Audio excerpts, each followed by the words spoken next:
You're not alone. If you need someone to talk to today, please contact Crisis Services Canada by either calling them at 1-833-456-4566 all hours of the day, or you can text them at 45645 at 4 p.m. to 12 a.m. Eastern Time. Remember, you're not alone, and Crisis Services Canada is here to help.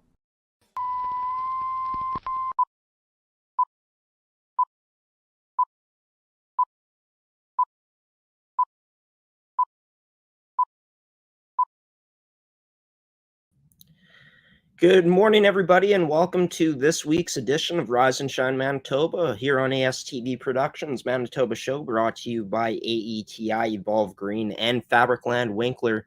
In today's edition of Rise and Shine Manitoba, I'm going to be joined by two guests will be joining today's show. The first guest coming up in today's episode, I got the hockey background here on the green screen, and that indicates that going to be interviewing someone that has something to do with hockey, and it's new head coach of the Pilot Mound Hockey Academy Buffaloes, newly acquired U18 male team,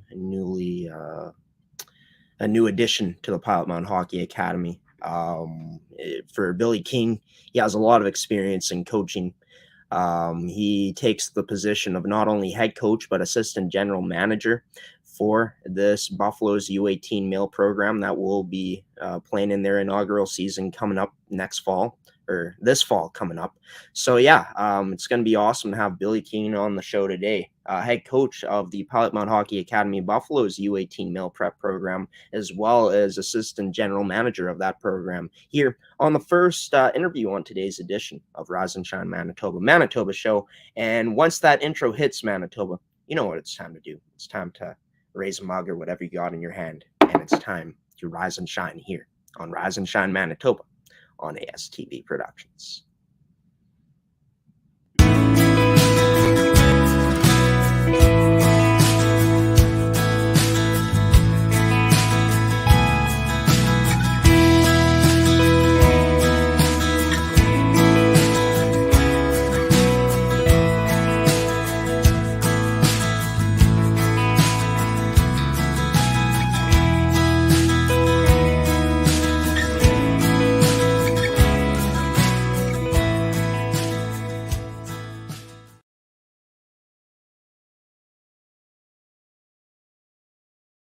Week's edition of the Pilot Mound Hockey Academy segment here on Rise and Shine Manitoba is not Gordy Tummelson, but the newest addition to their Academy's coaching staff, newest head coach, U18 male head coach of the Pilot Mound Hockey Academy Buffaloes, and assistant general manager of the team, Billy Keane, joining the show. Billy, congratulations on getting the job in Pilot Mound. Exciting opportunity for yourself, I'm sure. Just dive in first off, tell the viewers about how you ended up getting this position, head coach and assistant GM of the U18 Male Program.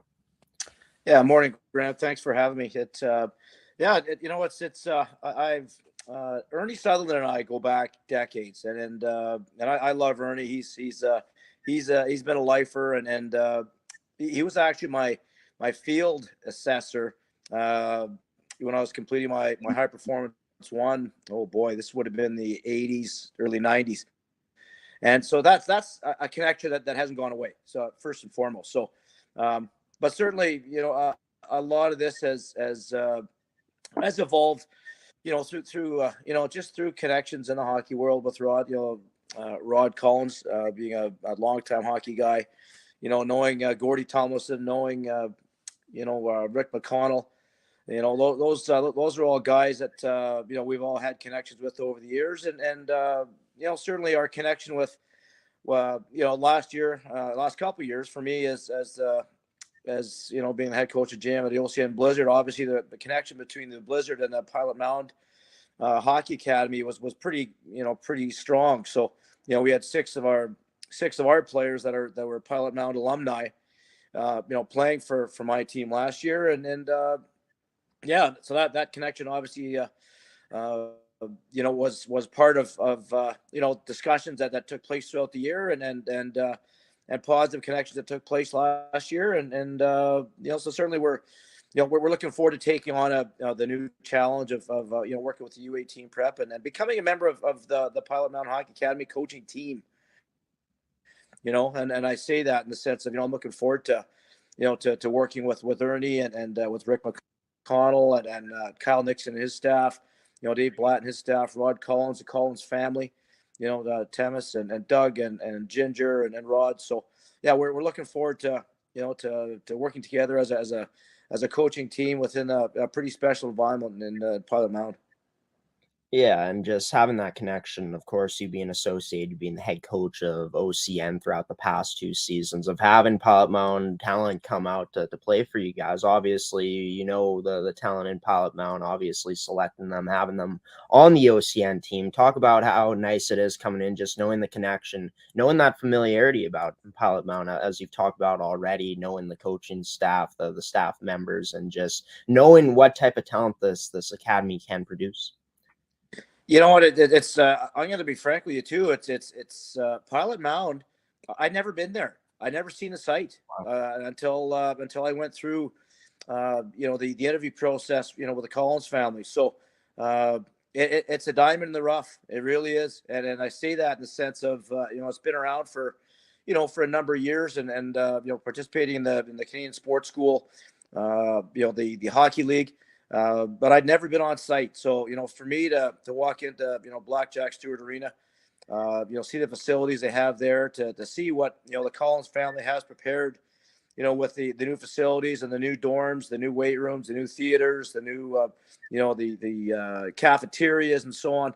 It's, they're making a significant investment in the community and in the Pilot Mound Hockey Academy. And it's pretty special to be a part of, and I'm looking forward to, to continuing building on what, Rod and his coaching team have built, with the 3 teams that are existing there, and looking forward to, to building the U18 team just as well as they built the other 3 teams. For yourself, you have a huge history of coaching in many different places, of course, with OCN. You've also coached the Winnipeg Blues. You've had a chance to coach Team Manitoba, the University of Manitoba Bisons, Rink Hockey Academy, the Winnipeg Saints. The list goes on. Just with your large amount of places that you've coached, I mean, how huge of an advantage truly is that to have that type of experience, to have that coming into a program that's just starting up? Well, I mean, I got to tell you, it's, that list that you just mentioned, it kind of is a bit of a long one. So it's, I can date myself when he started talking about a list, being that extensive. But it's certainly, every location that you mentioned, like you got to take something positive from it. Certainly that I learned that from a lot of my coach mentors growing up. The Andy Murrays and the Tom Watts and those guys that I really value, the Wayne Flemings, the Barry Trotzes. So those are guys that I played for and were mentored by. And, they all had words of wisdom for me and for all the other coaches that were, here in Manitoba. And then you got to take, take the positives from every experience and move on to another experience. Cause it's, it's the coaching gig, doesn't last very long sometimes in certain locations, but I've been fortunate enough to kind of stay in our community and not have to go, too far away and drag my family around the globe to follow my coaching dreams. But it's certainly, with the experience that we've drawn, over some of those, some of the experience you've had there has been wonderful experiences. And I hope I'm a better coach today than I was, back in 1980, 88, 89 and 90 when we first got things going. Right, and just speaking into this now, I mean, your coaching style, what's it like now? And I guess a double question for you here. I mean, going into that, how it might has changed throughout the seasons, with you just having so many experiences of coaching different places.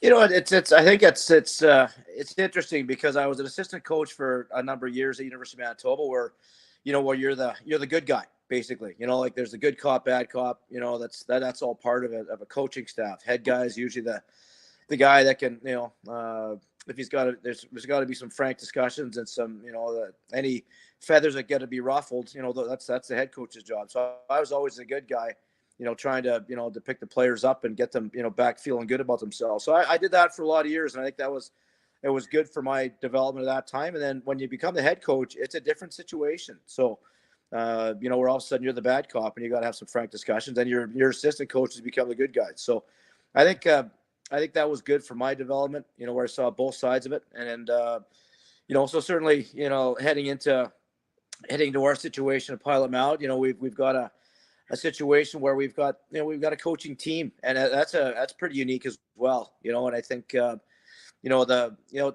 organizations that have multiple teams, I mean, they've got coaching teams, but I've never been a part of of this kind of environment where we are going to lean on each other. We're all going to try to pick each other's brains, on a daily basis.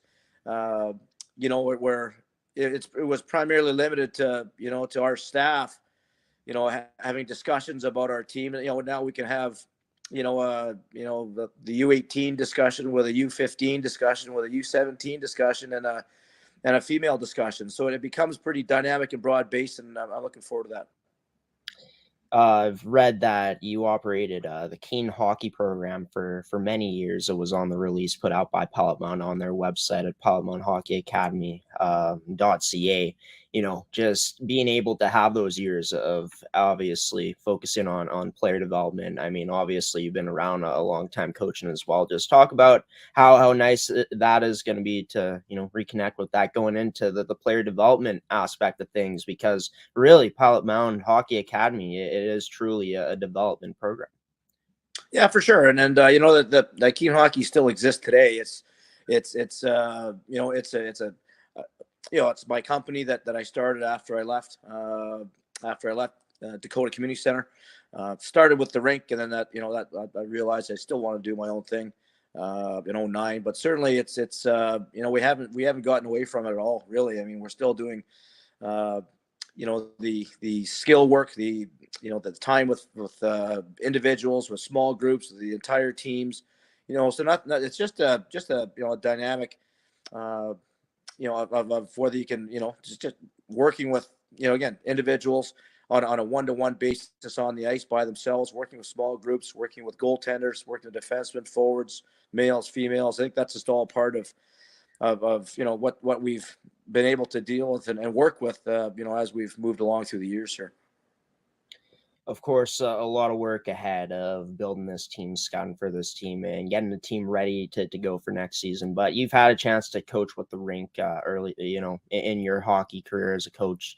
Obviously, this situation coming back to the CSSHL, different as you're going to be the coach of a program that's just starting up with this U18 Male Program. Talk about how, from those experiences you've had coaching the rink, how you feel like you're going to be able to take those experiences and use them to your best advantage here back in the CSSHL with the program that is just starting up with this U18 Male Prep Buffaloes program. Yeah, I was very much a part of the inception at the rink. We were part of constructing it, actually. So we got on the ice as an entity at the rink, and just primarily did a lot of individual and small group work. There was no hockey teams at that point with the rink. But certainly, with building, the U18 program at Pilot Mound, I'm going to lean obviously on Rod Collins and Ernie and Rick and we're in the first things first. We got to recruit players, and that's certainly something that is the priority right now. We obviously want to, in my opinion, it'd be wonderful to really bring in as many local kids as possible. Local in the sense of Manitoba kids and even better, West Manitoba and Southern Manitoba kids, but certainly Manitoba kids and maybe some some of the close by Saskatchewan kids or Northwest Ontario. I think having a fan base that's close by can allow mom and dad to come watch and again I've been waving the Hockey Manitoba flag for a lot of years, as have my colleagues at Hockey Manitoba and my colleagues at Pilot Mound. So I mean, I'd still, I'd obviously like to lean on supporting the Hockey Manitoba kids, before somebody else. Yeah, for sure. It's always great to be able to bring in local talent. We'll see what's going to be in the plans here for this U18 team as things start to build here as you guys go into the recruitment process. What's it been like so far? Obviously, it's been a short amount of time since you've been named the head coach of this program. Of course, you've been in Pilot Mound only one time, being able to see the facilities and stuff, right? But you know what's going to be the process now heading into scouting as things go along here in the early process? Well, and again, like, as I indicated, it's obviously we'd love to have more local kids and Manitoba kids, but we're not limited to that. Obviously, there's good players all over the excuse me, all over the all over the prairies and throughout our country and the continent, quite frankly. So we're not going to be limiting ourselves to that. So I just want to make sure I was clear with that. But certainly, Right. the next step is recruiting and then getting seeing who's interested and I think we have what the connections we've made and that we as in terms of our staff and with Rod and his staff and myself, we're going to lean on some people to see if there's some of their their kids that are within the U15 programs, male, female, U17s or U18s. We're going to try to lean on some of those kids. So I think it's important to get the kids right on site and get them to the rink and get them seeing the community and get them seeing all the the wonderful things going on with the new construction of the dorms and the the theaters and the workout spaces and cafeterias and so on. So yeah, so recruiting, first things first, getting the kids on site, getting them on the ice, seeing what their skill sets are, trying to watch some plays that we'll have to get out and watch. And then I'm a big believer in getting to watch them live, not so much, on highlight clips. The highlight clips show you all the good things. There's other dynamics of scouting that, that need to take place where you're watching, you're watching their body language. You're watching, situations where maybe you didn't have a very good shift and how they're handling it on the bench. And, are they whacking their sticks? Are they pouting? Are they good teammates? Those kind of things that you don't see in the highlight reels. So we want to get out and watch them play, and that'll go a long way in terms of us making some decisions. And unfortunately, lost the connection to Bill there. But great to connect with Pilot Mound Hockey Academy's newest addition to their coaching staff, U18 Male Prep Head Coach, or U18 Prep Male Head Coach, and U18 Prep Male Assistant General Manager Billy King joining this edition of Rise and Shine Manitoba. So it's time to now switch backgrounds here, folks.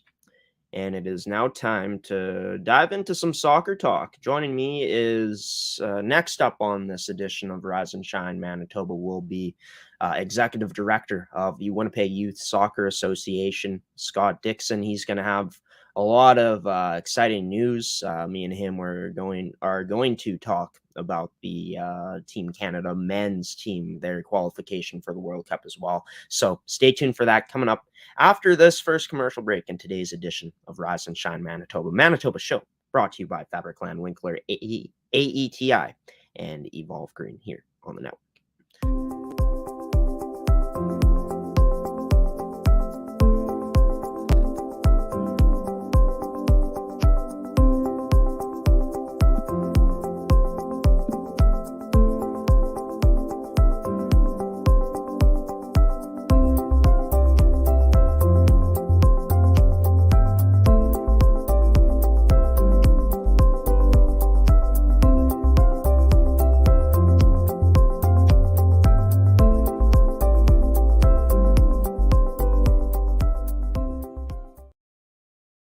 Executive Director of the Winnipeg Youth Soccer Association, Scott Dixon, joins this edition of Rise and Shine Manitoba. Scott, it's been a while since I've had you on the show here. Great to have you on this Wednesday morning. How are you doing on this Wednesday? I appreciate that, Graeme. Yeah, it's been a little while. It's great to see you as well. Doing very well, thanks. The soccer community is buzzing lately, so I'm glad to be able to be here with you. Yeah, and speaking of the soccer community, I mean, a huge congratulations goes out to the men's team, Team Canada, qualifying for the Men's World Cup in Qatar in 2022. I mean, just something we haven't seen. I believe the last time I heard that this Canadian team, this program made the World Cup was in '86. So it's looking at it now, 2022, to see where soccer is gone and to see Canada in the World Cup again must be just special to see from a soccer standpoint, from fan standpoint, especially. Absolutely, yeah. You hit the nail on the head there, Graeme. It's incredible for the country, for the program, for all the countless time and hours that have been put into the development of the game, and to all the people who have sacrificed so much to get the team here, and now they're seeing the fruits of their labor, right? I mean, they first time in 36 years that they've made the World Cup, which is pretty awesome.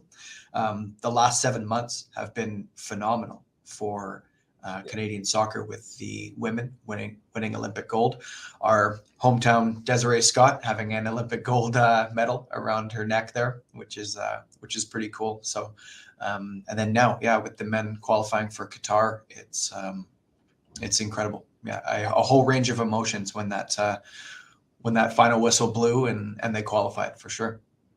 Yeah, and I mean, the women's team has been established as a pretty good competitor in the women's side of things in international play. But the men's side, it's taken a bit longer, as we've seen, for them to qualify to this point. I mean, just taking a look at it, does that just speak to where soccer has grown at this point and where we're hoping to continue seeing it growing, just with the success that we're seeing in the men's side of the game now?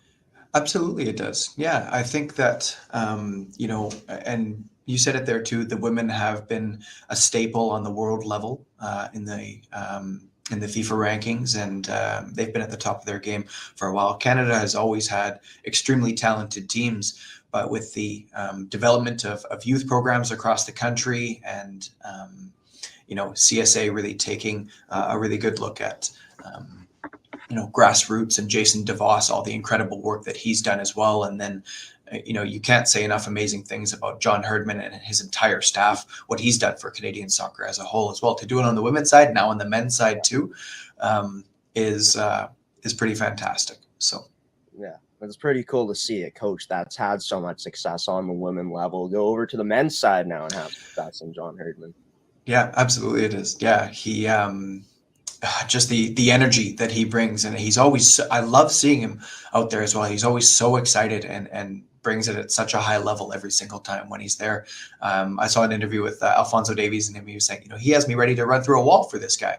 Everyone in the change room feels that way, and when you have a coach that can bring that much out of players as well, I mean, success is almost inevitable.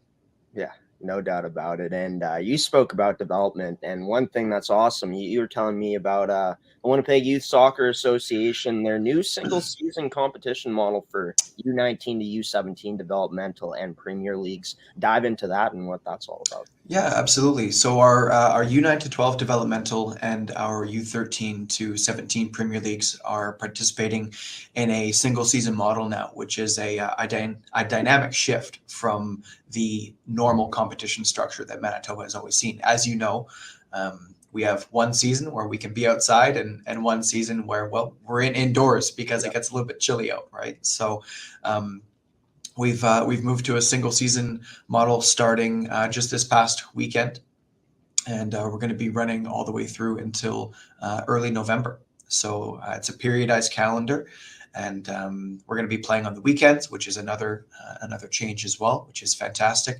We've been working with our member clubs in order to put this model together.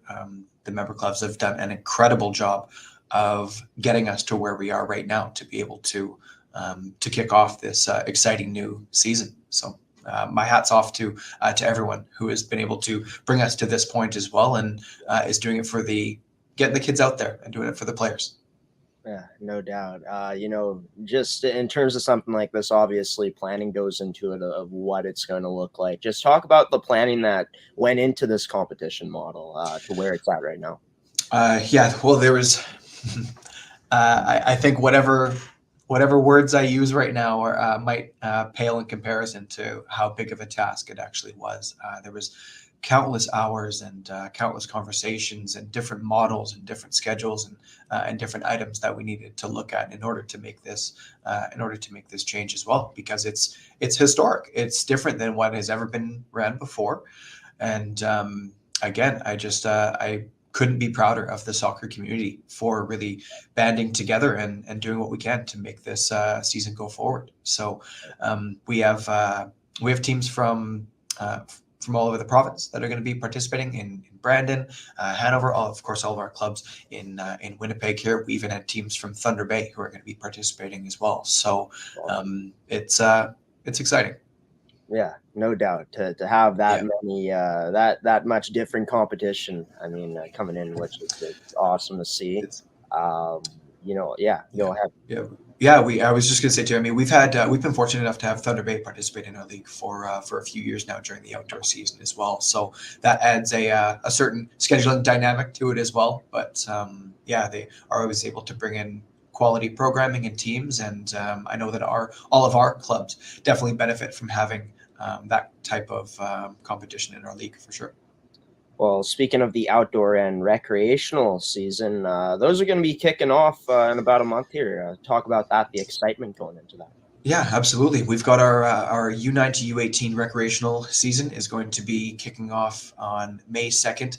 Now, of course, this is also going to be dependent a little bit on what's going outside here as well. But I will say, if anything, the soccer community has shown its resilience over the past couple of years, that whatever is thrown our way, and when I say our way, I mean the soccer community as a collective, I know that we'll be able to overcome that for sure.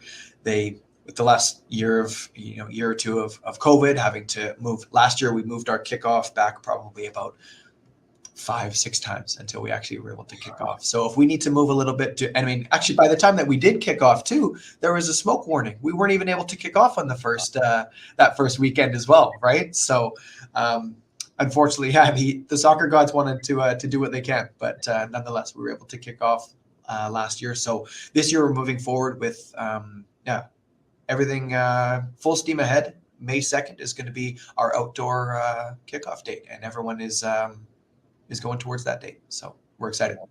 Right on, man. Yeah. I mean, for you guys' sake, for soccer fans, hoping the snow melts. I'm a bit sick of the snow myself now that outdoor rink season is over. So, talking about the outdoor recreational season, how long these seasons are going to last? Do they usually? I know from just growing up, people playing in soccer leagues, usually they take a bit of a break in summer and come back in fall. Is that what we're looking at here as well?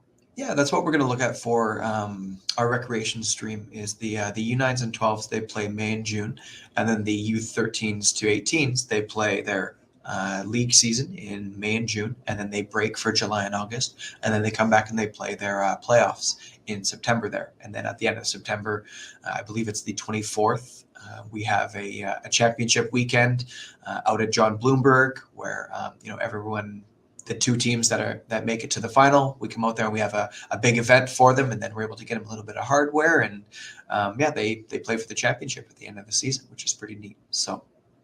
Well, right on. Lots to look forward to for all players in the Winnipeg Youth Soccer Association for all age levels, all leagues that they'll be playing in. But one last thing here that I know you want to talk about, a tournament that's going to be happening for the first time in 2 years. Get into the details on that. Absolutely. Yeah. Thanks for bringing that up. We have, obviously with the COVID pandemic, it affected all walks of life and, everyone across the face of the earth here.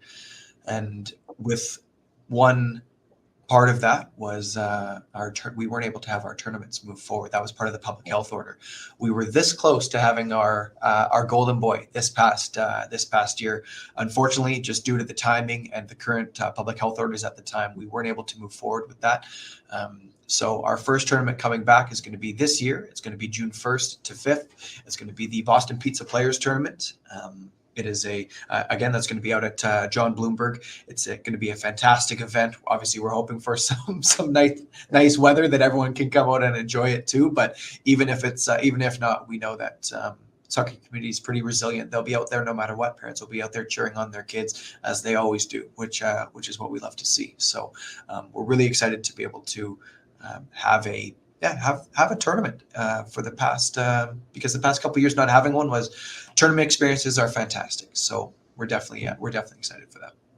Yeah, and speaking of John Bloomberg, you gotta take the wind into account there. It gets pretty windy. I played flag football on that field before, and it get pretty cold. But in June, hopefully that's not the case, and hopefully the only thing that doesn't happen is lightning, because lightning is one thing that you can't avoid, unfortunately. For sure, yeah. We the wind definitely can pick up pretty good there. I've been out for a few finals and a few tournaments there and seen that the ball can shift pretty quickly in the air for sure. But we're definitely excited and looking forward to it. Yeah, John Bloomberg might have to look into planting some trees to cut down the wind a bit. But I think so. Yeah, maybe we'll talk to the city about that. Yeah, might have to put in a request. But Scott Dixon, always great having you on the show, man. Executive Director of Winnipeg Youth Soccer Association. Scott, I know that we'll be doing this type of segment more frequently. So until we see you next time here very soon on the network, you take care, and we'll talk next time, Scott. Much appreciated, Graeme. Thank you so much for having me, and have a great rest of your day. Scott Dixon, Executive Director of the Winnipeg Youth Soccer Association, joining this edition of Rise and Shine Manitoba on ASTV. And always nice getting to catch up with Executive Director of Soccer, or of the Winnipeg Youth Soccer Association, Scott Dixon. We'll be having Scott on in about 2 weeks from now.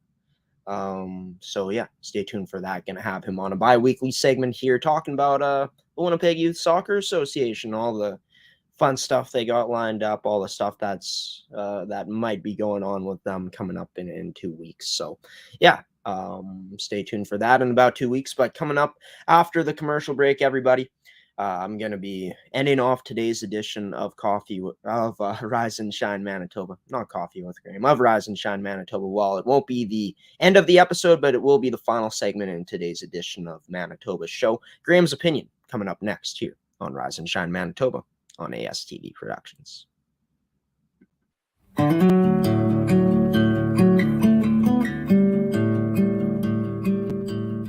Hello, my name is Loretta Mitchell, owner of Evolve Green. And here at Evolve Green, we take the environment very seriously.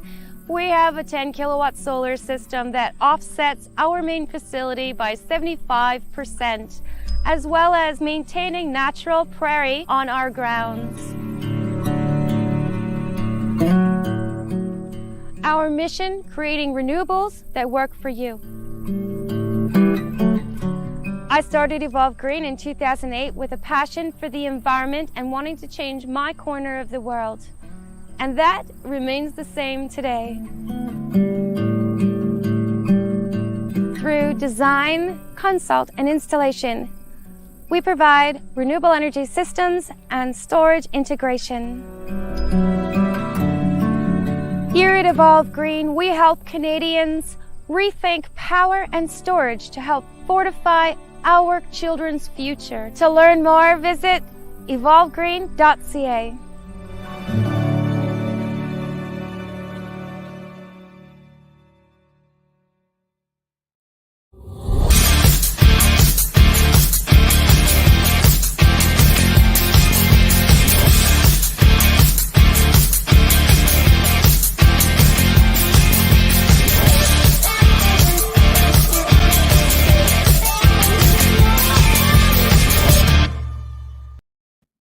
Welcome back to Rise and Shine Manitoba, everybody. Hopefully everyone is having a wonderful Wednesday morning so far. It's just after 10:33 a.m. here in Winnipeg. Comment down below where you guys may be watching Rise and Shine Manitoba from on this Wednesday. It's the first April edition of Rise and Shine Manitoba for this calendar year of 2022. So start of another month. It's probably gonna go by pretty quickly, as I always say. But yeah, I've had two great guests on today's edition of the show. Started off with interviewing Billy Keane, the newest head coach of the Pilot Mound Hockey Academy, the U18 Prep Male and assistant general manager of that team. Those are the two roles that Billy Keane will be taken. And yeah, you're going to be excited to see what type of work he'll be able to do with that program as it starts upcoming this fall. Also had a chance to talk to Scott Dixon, executive director of soccer of the Winnipeg Youth Soccer. Talk to Scott Dixon of the Winnipeg Youth Soccer Association. There we go. I got it out. Yeah, had a chance to ask him about the exciting things that are coming up for the Winnipeg Youth Soccer Association, as well as talking about Team Canada, their men's soccer team, their qualification for the 2022 World Cup that will be held in Qatar. But yeah, it's time now, folks, for this edition of Graeme's Opinion. And what I'll be starting off with today is talking about a playoff series. I actually went to watch Game 5 of this series last night. A pretty entertaining game between the Pembina Valley Twisters and the Transcona Railer Express. The game was at East End Arena at the Ed Golding Rink in East End Arena in Transcona in Winnipeg. And for Pembina Valley, they ended up winning 3-1 last night over Transcona. 40-25 in favor of the Twisters. The Twisters got 9 power play opportunities, but only scored on 1. But that ended up being the difference as that power play goal they ended up scoring, which was just a bad bounce for the Railers. Puck luck going in favor of towards the Twisters on that play. And, they definitely built up that good puck luck throughout that game because I believe that they did outplay the Railers yesterday. I think that the Railers would probably agree with that as well, their coaching staff and Derek Gagnon. Just a game where they got limited in shots once again. They got 2 power play opportunities, but ended up not capitalizing on either of those opportunities, going 0 for 2. Merrick DeGrave, in terms of the goal scorers for the Pembina Valley Twisters, had a sweet goal, opened up goaltender Dylan Arnold by shifting his hips to sell the pass before roofing the puck. Travis Penner, a senior player for this team, I believe, scored the game winner on the power play and also got the empty netter to ensure the victory. And for the Railers, one of their best players, and I'd say their best player on the ice yesterday, besides Dylan Arnold, who was spectacular in net, Riley Johnson scored his 5th goal of the playoffs in the 3rd to cut the lead to 2-1 off of a redirection. But for the Railers in this series, in the regular season, is taking a look at their stats. Just going into the standings here, taking a look at their stats in the regular season. For Pembina Valley, for the Railer Express, they scored the 4th most goals in the regular season with notable players. They scored 188 in total. And notable players, Dylan Grenston, Riley Johnson, Matty Boonstra, who is out with an injury, which is huge right now. The list goes on and on about how talented this team is, but in terms of offensive production, it's gone down in the last 2 games in this series, in Game 4 and Game number 5. For example, in the first 3 games of this series, the Railers scored 12 goals in total, 4 goals a game, but they only have 1 goal in their last 2 games, and they were shut out, losing 3-0 in Morris in Game number 4. For Pembina Valley, they have the advantage in shots this series as well throughout the last 2 games, as they outshot the Railers 43-23 in their Game 4 3-0 win, and of course they outshot them yesterday 40-25. And how huge this is in terms of the turning point in this series, the Railer Express outshot the Twisters 29-21 in Game number 1. They outshot the Twisters 48-38 in Game number 2, and they outshot the Twisters 37-32 in Game number 3. For the power play numbers in this series, the Twisters have the advantage there. They've gotten more power plays with 23. They have 5 power play goals this series, 21.7% on the power play. They're 18.6% throughout the playoffs on the man advantage, and they're 85.7% on the penalty kill throughout this playoffs as well. For the Railers, they've only had 16 opportunities on the power play in this series, but have only scored 3 goals. They're sitting at 18.8%, just under 19% for this series. They're 18.2% on the power play throughout the playoffs, 84.3% on the PK throughout these playoffs as well. And I do got to say, the PK yesterday, we were able to kill 8 out of the 9 penalties that you took. Pretty darn good penalty kill there from the Railer Express, and it's been one of the best penalty kills in the league this season. Just their ability to close the box tight, to take away some passing lanes. I mean, they were getting the puck worked around on them yesterday, but when their coverage kind of broke down, they would have bodies getting in the lanes to block shots. But let's talk about just what the Twisters need to do to finish off this series. They're one game away. Game number 6 goes on Friday night in Morris at the Morris Multiplex. And the Twisters, if they are able to win, they win the series 4-2. So what do they got to do to win this series and close it out? Well, they got to continue to win the shot advantage, in my opinion. They're going up against the best goalie tandem in the league. Arnold was absolutely phenomenal yesterday, except for one perfect shot that beat him on the Merrick DeGrave goal.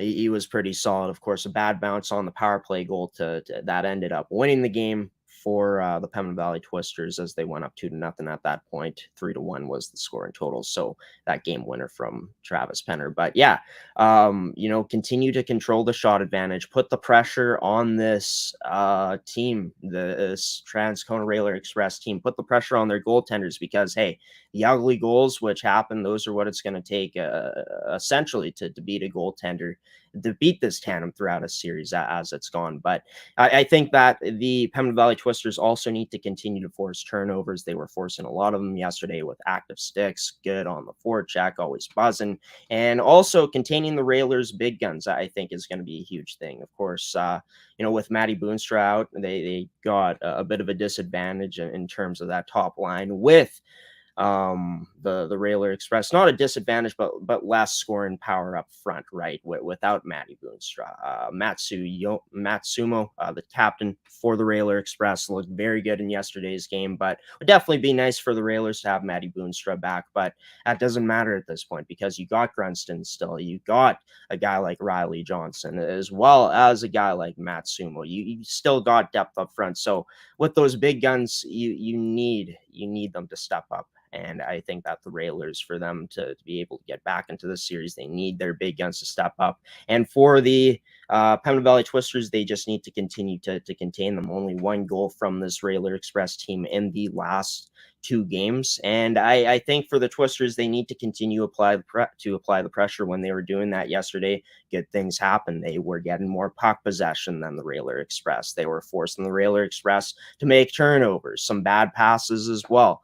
Just a lot of good things the Twisters did in yesterday's game that I'm sure that they've been doing throughout the series when they have had success. I think those are the things they need to do to finish off the series. And for the Railers, just getting back to leading the games in shots. When you're able to have more shots, it just indicates you have more possession with the puck. They got outpossessed yesterday. The Railer Express, in a much needed game number 6 that they need to win to extend their season, or they're out. You got phenomenal goaltenders that have been doing their jobs. Yesterday, Dylan Arnold did his job.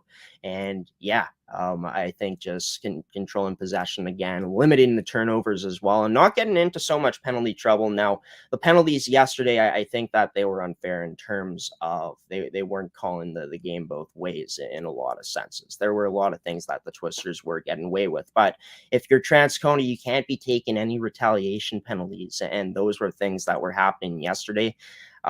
Frustration kind of built up in that game for them yesterday, and I think that went into just them having penalties piling up. So limiting penalty trouble is going to be huge. Dylan Arnold, or whatever goaltender they have in, whether it's Arnold or Justin Powers, has to continue to play solid, has to continue to play phenomenal. And I think that for the Railers, they need to get their offense going again, because one goal in the last 2 games while getting shut out in one of them, yeah, it's not going to cut it.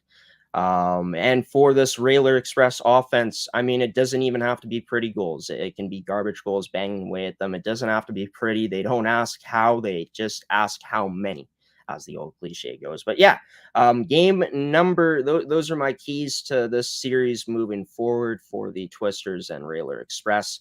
Game number 6 of this series, going on April 8th, this Friday night, between the Railer Express and the Twisters at the Morris Multiplex at 8:15 p.m. is when the puck drops in that game. Now, switching over to another topic I want to talk about today, and that is going to be golf and the Masters tournament coming up. It's, I'd say, the most exciting golf tournament of the year. And there people don't like watching golf, and I'm here to tell you why it's a good sport to watch.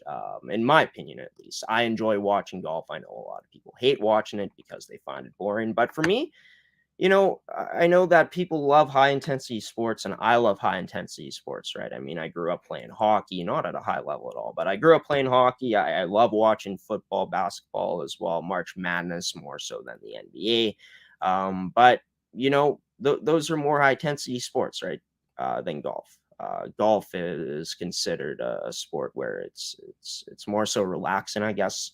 But I think that's the reason I like watching golf, is because it's relaxing, and it really depends on the mood I'm in. Obviously, if there's a hockey game on, Stanley Cup playoffs, I'm choosing that over watching golf. But I think it's not only that. I think that it's just it makes me appreciate watching good golf. I suck at golfing. I'm a terrible golfer. I think I've only broken under triple digits once, and that was on a par 9. So I'm not very good at all.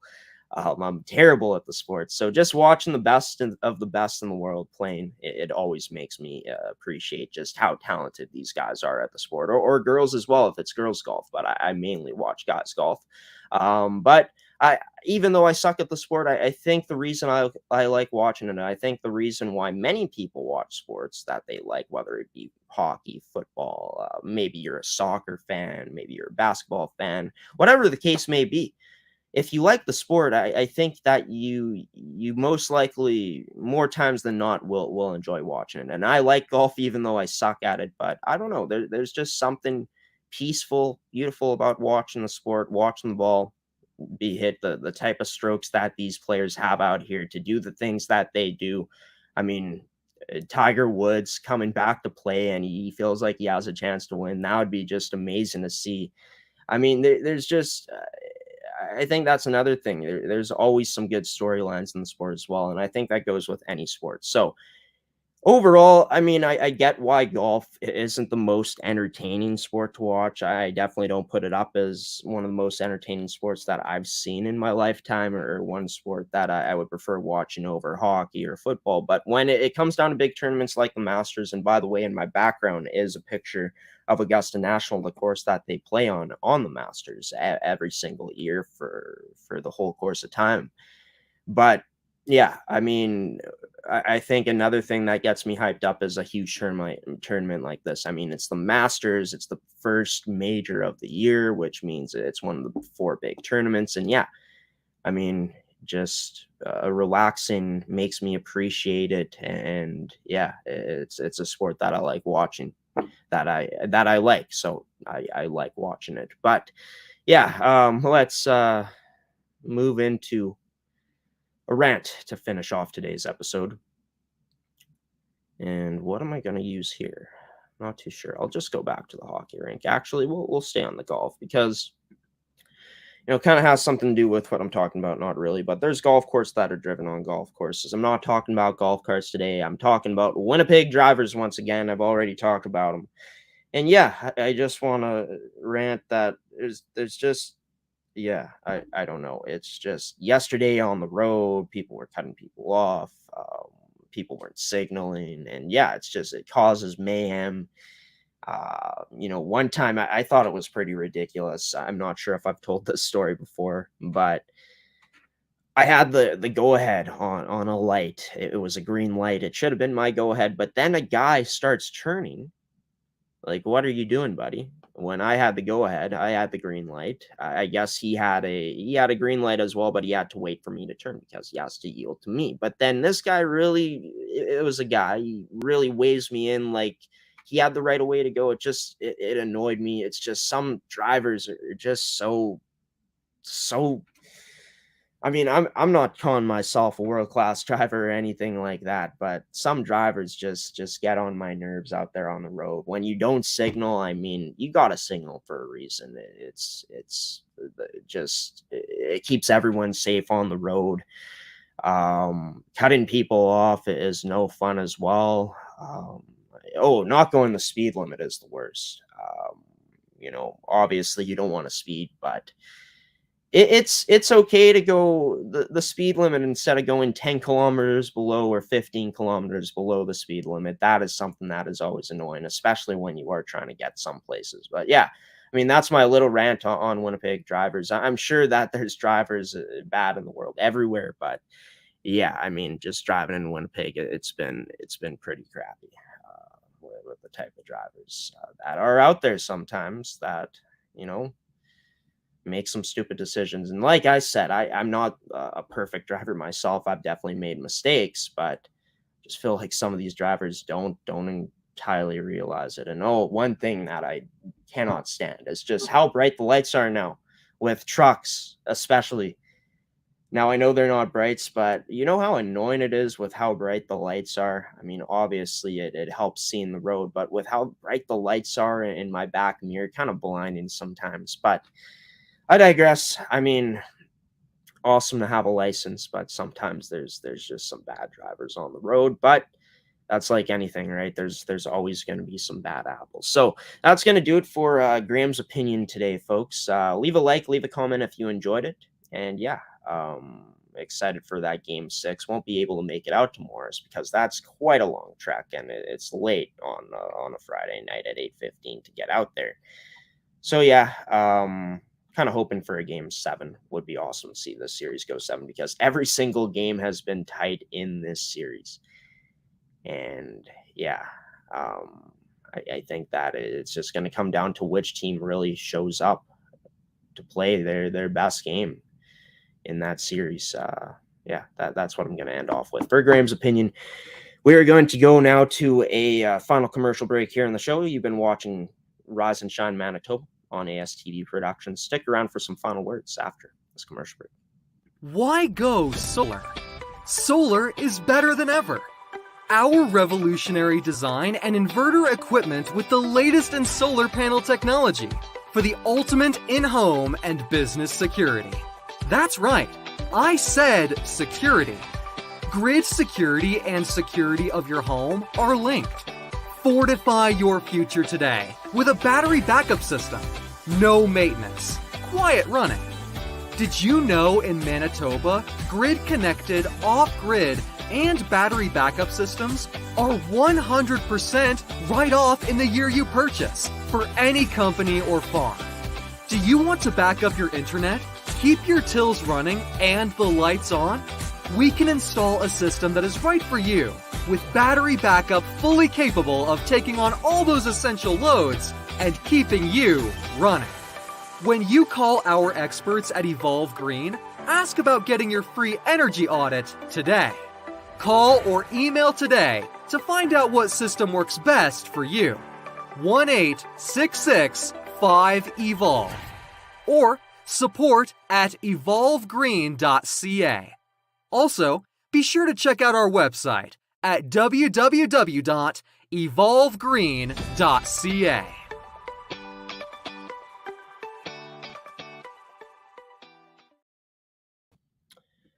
Welcome back to Rise and Shine Manitoba, everybody. This is where I end off today's edition of the show. Special thanks once again to Scott Dixon of the Winnipeg Youth Soccer Association, their executive director and newest head coach of the Pilot Mound Hockey Academy, U18 Prep Male, and assistant general manager of the Buffalo's newly acquired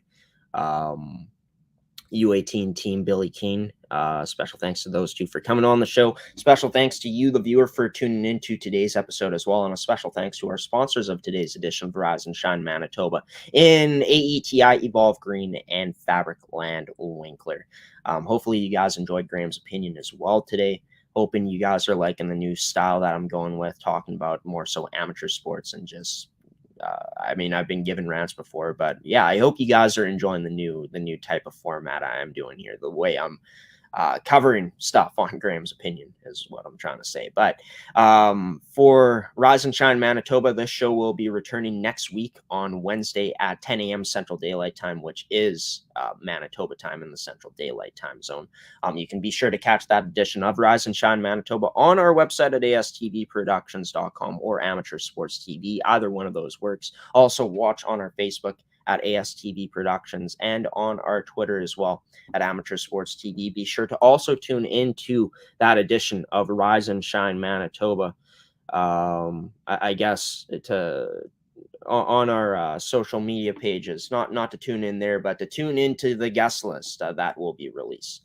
We'll be releasing who will be on the show on the guest list coming up next week on Tuesday night on our social media pages. You can find out what the guest list will be for Rise and Shine Manitoba, what will be involved in the show for next week. So be sure to check that out on our Instagram at ASTV Productions, on our Facebook, and on our Twitter as well. I got some exciting news for you all as well.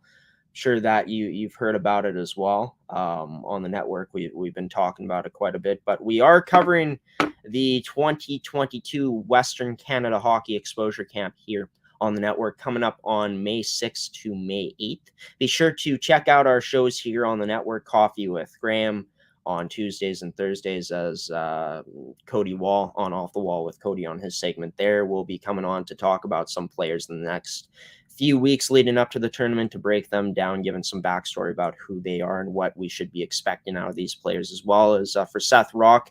I'll have him on the show. Seth's Inside Scoop returning soon, might be returning this week, not too sure yet, but he's going to be coming on to break down all the games that will be seen week by week here on the network. He'll be breaking down the games that will be seen on May 6th, from May 6th to May 8th. Also be sure to check out On the Ice, the Otekuluk Show, as Wayne Cozier on the show as they talk about the prospects moving forward. Also on my show, the Prospect Show on Monday nights, is where you can also find coverage of the 2022 Western Canada Hockey Exposure Camp as well. And for the tournament, they announced that they expanded to 325 players from 275 players and are now going to play 40 games. So we're going to be busy on ASTV within those 3 days, May 6th to May 8th, covering 40 hockey games, 325 players.